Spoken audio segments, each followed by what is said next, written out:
Over this semester in global issues, I'm very thankful. I think it's cool we got to go over all the 7 different theories and the 3 levels of analysis.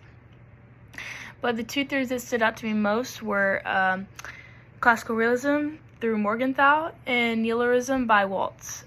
I really like studying these together.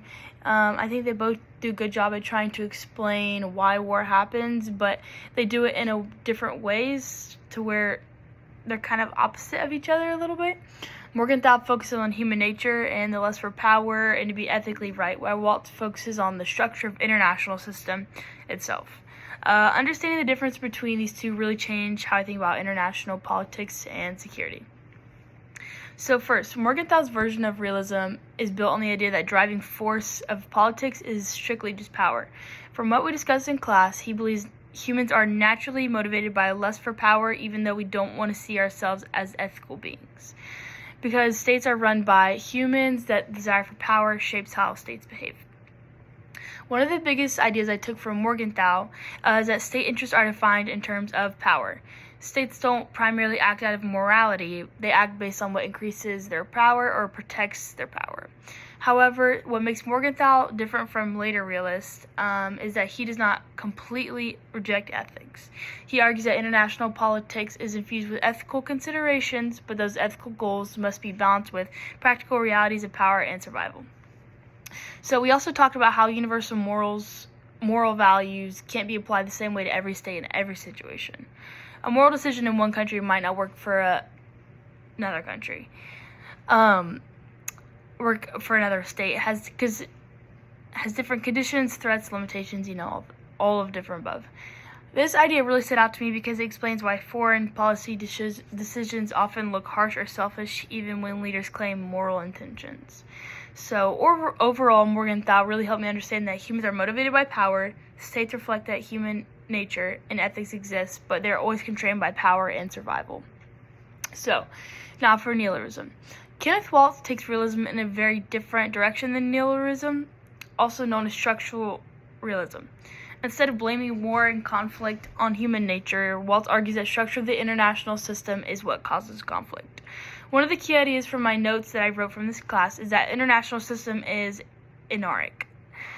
Maybe I'm not pronouncing that right, but I looked into it. So this doesn't mean chaos.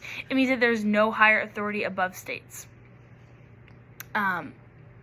There's no world government that can enforce rules the way a national government can. Because of this, all states must operate in a system of self-help, meaning they can only rely on themselves for survival. Another major Waltz idea is that the states are unitary actors and they all share the same basic goal, which is security.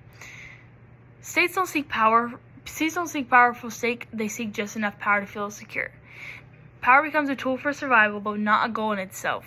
That idea really contrasts with Morgenthau's, who believe that states seek power just because humans naturally desire it. So Waltz also explains the security dilemma, which is one of the most important concepts for me this semester. I remember us playing the game for security dilemma, and it really helped me better understand what it really truly was. So it works like this, this is how I view it. So say state A increases military to feel safer, but state B sees this and feels threatened by this. So then state B increases the military, and now state A feels even more threatened and then responds again. So it's just like all this ongoing beat down.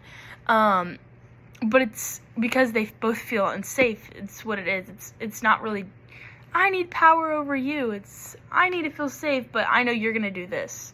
So neither state may actually want war, but the structure of the system pushes them into competition anyway. This helped me understand how wars can happen even when no one initially wants them. So Waltz also explains balance of power.